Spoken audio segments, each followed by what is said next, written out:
Hi, welcome to Rithik nature scan. நம்ம இப்போ சூப்பரான முட்டை குழம்பு எப்படி செய்கிறதுன்னு பார்க்கலாம். நான் அதுக்கு 4 முட்டை எடுத்து வேக வச்சுக்க போகிறேன். ஃபஸ்ட்டே இது நல்லா வேக வச்சு தோல் உரித்து வச்சுக்கலாம். இப்போ முட்டை வெந்துட்டுருக்கட்டும். இந்த கேப்பில் நம்ம குழம்புக்கு ஒரு சின்னதாக ஒரு பேஸ்ட் ஒன்று அரைக்கணும். அதுக்கு தேவையானதெல்லாம் நம்ம தாளித்து விட்டுக்கலாம். அதுக்கு முதல்ல ஒரு பேனை ஹீட் பண்ணிக்கோங்க. நான் இன்றைக்கி சிக்கன் 65 பொரிச்ச எண்ணெய் இருந்துச்சு, அதனால் நான் அதை யூஸ் பண்ணிக்கிட்டேன்.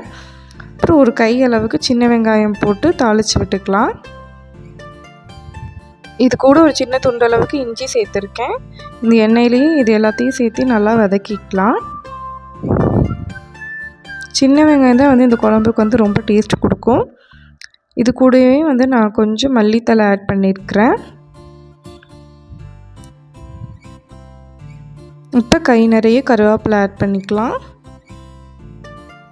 ஆட் பண்ணி இந்த எண்ணெயிலே வதக்கி விட்டுக்கோங்க.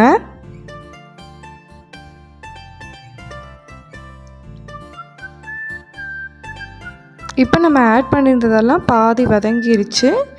இப்போ இது கூட நல்ல ஒரு 6 to 7 பழுத்த தக்காளி ஆட் பண்ணிக்கிறேன். நீங்கள் உங்கள் குழம்பு எவ்வளோ செய்கிறீங்களோ அதுக்கேற்ற மாதிரி குவான்டிட்டி இன்க்ரீஸ் பண்ணிக்கோங்க. அடுப்பை மீடியம் ஃப்ளேமில் வச்சு வதக்கிக்கோங்க. தக்காளியும் நம்மளுக்கு டீப் ஃப்ரை ஆகணும்னு அவசியம் இல்லை. இப்போ தக்காளி வதங்கிறதுக்கு தேவையான அளவுக்கு உப்பு ஆட் பண்ணிக்கிறேன்.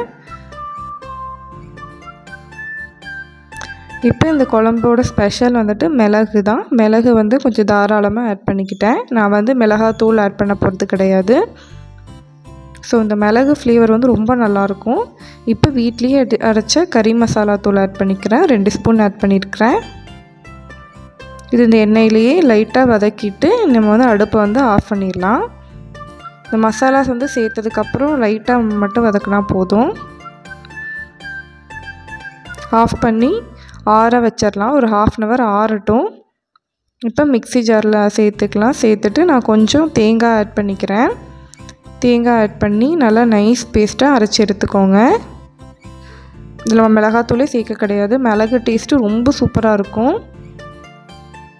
இப்போ நம்ம அரைச்சி எடுத்துக்கலாம். எடுத்துகிட்டு இப்போ நான் குக்கரில் தான் செய்ய போகிறேன் குழம்பு இன்றைக்கி.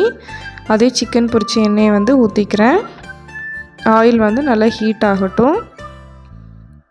இதில் நம்ம வேறு எந்த மசாலாஸுமே ஆட் பண்ண போகிறது கிடையாது. எக்கை பாயில் பண்ணி வச்சுருந்தேன் இல்லைங்களா, அதில் ஃபோர்க்கை வச்சு சின்ன சின்னதாக ஹோல்ஸ் மாதிரி போட்டிருக்கேன், மசாலா உள்ளார இறங்கணுன்னு. இப்போ இந்த எண்ணெயிலேயே நம்ம இந்த முட்டை எல்லாத்தையும் ஆட் பண்ணிக்கலாம். ஆட் பண்ணிவிட்டு ஃபஸ்ட்டு எம்டியாக ஒரு நிமிஷம் வதக்கிக்கோங்க. வதக்கிட்டு அதுக்கப்புறம் நம்ம மசாலாஸ் ஆட் பண்ணிக்கலாம்.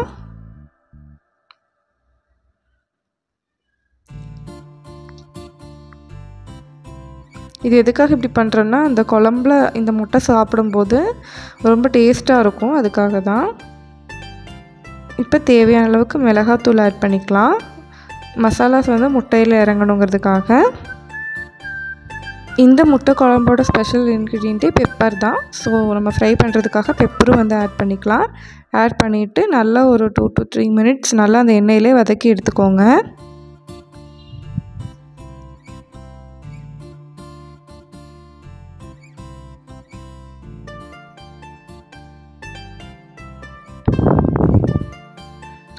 இப்போ நம்ம அரைச்சி வச்சுருக்க பேஸ்ட் இருக்குது இல்லைங்களா, அதை ஆட் பண்ணிக்கலாம். நம்ம ரொம்ப தண்ணி சேர்த்து அரைக்க வேண்டாம்.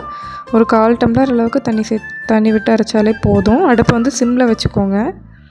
ஆயில் ஹீட்டாக இருந்ததுனால இது தண்ணி பட்டதுடனே கொதிக்குது.